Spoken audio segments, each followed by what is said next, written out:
নমস্কার বন্ধুরা, জ্ঞানামৃত মোটিভেশনাল চ্যানেলে আপনাদের সকলকে জানাই সাদর আমন্ত্রণ। আজকের ভিডিওতে আমরা আলোচনা করব জগৎজননী মা শারদার কিছু অমূল্য কথা। মা শারদা ও মায়েরই এক ভক্ত সন্তানের কথোপকথন থেকে আমরা জানতে পারব যে মা স্বয়ং বলছেন, জপ তপ সাধন ভজন ছাড়াও ঈশ্বর লাভ সম্ভব, ঈশ্বর দর্শন সম্ভব। ঈশ্বরকে পেতে হলে জপ তপের প্রয়োজন নেই। বন্ধুরা, মা বলছেন ঈশ্বরকে পেতে হলে জপ তপের প্রয়োজন নেই। তাহলে ঈশ্বরকে পেতে হলে কিসের প্রয়োজন? সেটাই আজকের ভিডিওতে আমরা জানতে পারব। ভিডিওটা যদি আপনাদের ভালো লেগে থাকে তাহলে অবশ্যই লাইক, কমেন্ট, শেয়ার করবেন। আর এই ধরনের ভিডিও পেতে আমাদের চ্যানেলটিকে সাবস্ক্রাইব করে আমাদের পাশে থাকবেন।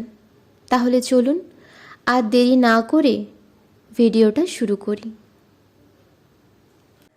শ্রী শ্রী মা শারদাকে তার এক ভক্ত সন্তান একদিন প্রশ্ন করলেন, মা, এই যে নিয়মিত জপ ধ্যান করছি, সাধন ভজন করছি, এই জপ তপের মাধ্যমে কি ঈশ্বরকে পাওয়া যাবে?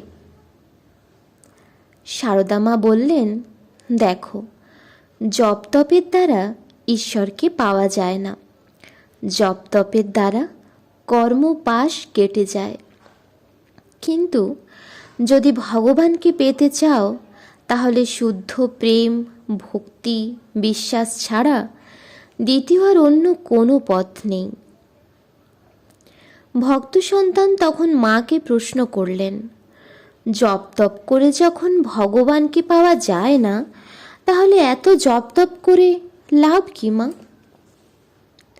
মা তার ভক্ত সন্তানের সেই প্রশ্নের উত্তরে বললেন, জপ তপের দ্বারা ইন্দ্রিয় টিন্দ্রিয়গুলো কেটে যায় বাবা, জপ তপের দ্বারা ইন্দ্রিয় টিন্দ্রিয়গুলো কেটে যায়। এই বলে মা একটি খুব সুন্দর উপমা দিলেন। মা বললেন, বৃন্দাবনে রাখালরা কি কৃষ্ণকে জপ ধ্যান করে পেয়েছিল? না তারা আয়রে খারে নেড়ে এই করে কৃষ্ণকে পেয়েছিল? তাই ভগবান দর্শন করতে হলে বা ঈশ্বর লাভ করতে চাইলে জপ তপের প্রয়োজন নেই। ভগবানকে পেতে চাইলে শুদ্ধ ভক্তি চাই।